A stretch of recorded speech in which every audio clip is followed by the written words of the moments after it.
Yesu ashimwe cyane bene data, uyu munsi nifuje kubereka ubutayu bwa Kanyarira, ubutayu bukunda gusengerwamo. Abantu benshi bajya bahaza bazi ko bayizeye neza ko baza gusubizwa n'Imana, kandi koko niko biri, haboneka ibitangaza bitandukanye. Uyu munsi rero nagira ngo mbereke ibyo bice bya Kanyarira. Aya ni amazi mureba hano, ni amazi abantu benshi bajya bafatiramo ibihe byo kuza gusengeramo, bakaza bakahagararamo bagasenga Imana. Ahantu hatandukanye hari ibitare abantu baza bagahagararamo, bahagararaho bakicara bagasenga. Hari ubuvumo buri hariya ruguru, hariya kuri ririya shyamba rikwereka harimo akantu k'agashyamba. Hari n'ubutayu bwiganjemo ibiti bya pinusi. Niho abantu baza bagasenga, baraza bakahasengera, bakahahagarara, bakahicara, bakaharyama, abandi banararamo batandukanye. Ni ubutayu mu by'ukuri bugoranye kuzamuka no kubwurira, kuko hariho amabuye, rimwe na rimwe ugenda uhasanga ahanditseho amagambo kuri buri bitare.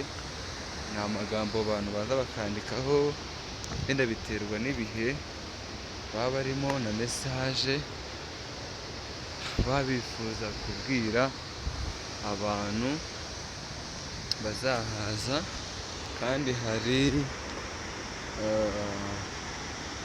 hari n'ahandi baza bari mu bibazo bagafata udupapuro bakatwandika, bakadushyira mu isenga y'ibitare, bakatubika ahantu kugira ngo Imana ijye ihora ibireba, ibasengere, ibasubize. N'abandi baza hano bajya badufata bakabasengera. Ni ubutayu mu by'ukuri bugoye cyane kubwurira, kuko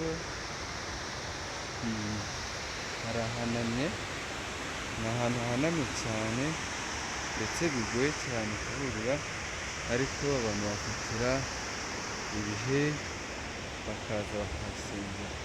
Hari ibitare byinshi, iyo unarebye nabi ushaka kuhurira ukaza kumanura igitare kigatoboka, kikaba cyakubita abantu bari hepfo yaho.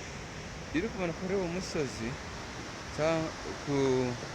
kikwereka ko ugiye kugera hepfo, nuko utangira kumva asuma. Kimwe nk'uko iyo uri kuzamuka ikikwereka yuko ugiye kuwugeraho, ni uko ugeraho amazi aba atagisuma cyane. Dore hepfo aho ni aho ngaho, ni ahantu hatuboka cyane cyane cyane, ariko nubwo hatuboka abantu benshi bizera yuko hari ugutabarwa n'ibisubizo by'Imana.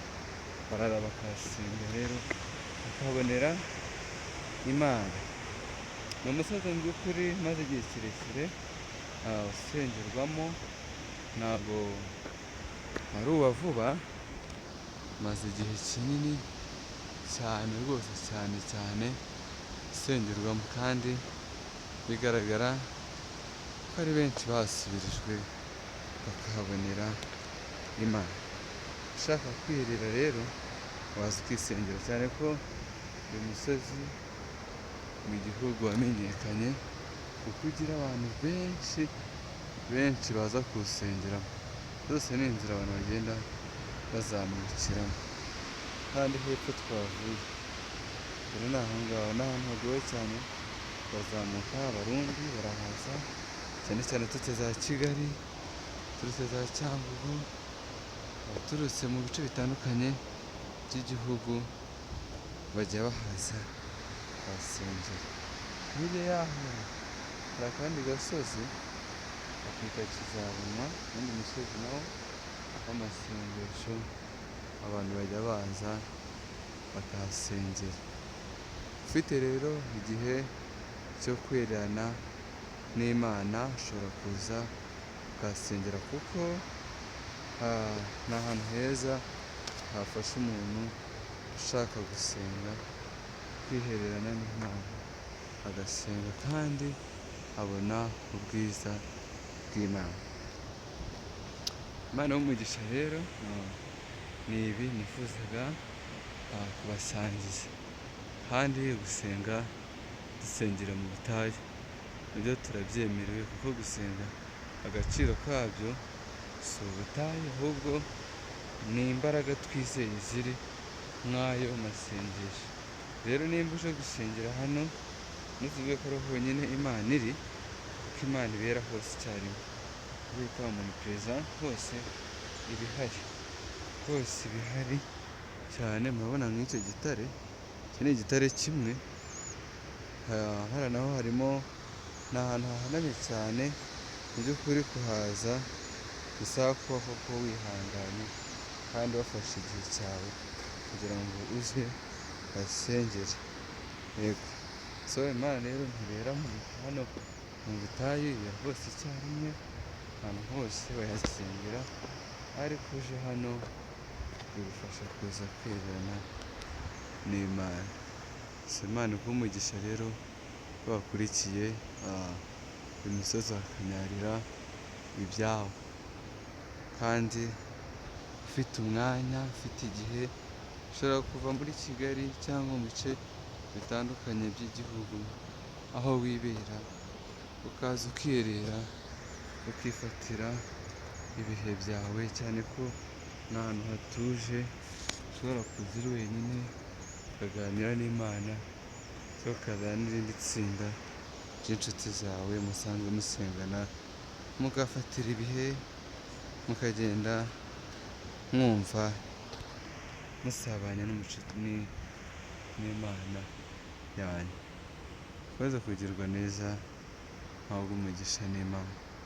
Mwari kumwe nanjye Emmanuel uri kwereka iki kiganiro cyerekana umusozi wa Kanyarira, hamwe n'ibindi byose rero byo kubafasha gusabana n'Imana. Muzaba mukomeza mubyakira kuri sheni yacu ya Big Evangelical Network.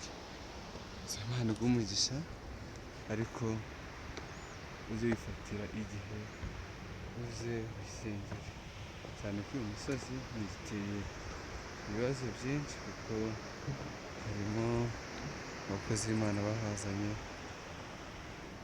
ahantu ho kwikinga imvura mu gihe iguye, bashyizemo akazu k'amabati, harimo n'ubwiherero, kuri rwose uko wagenda wakisengera. So Uwiteka abahe umugisha rero, murakoze cyane kubana nanjye. Be blessed, mube muzima musenga n'abana n'Imana.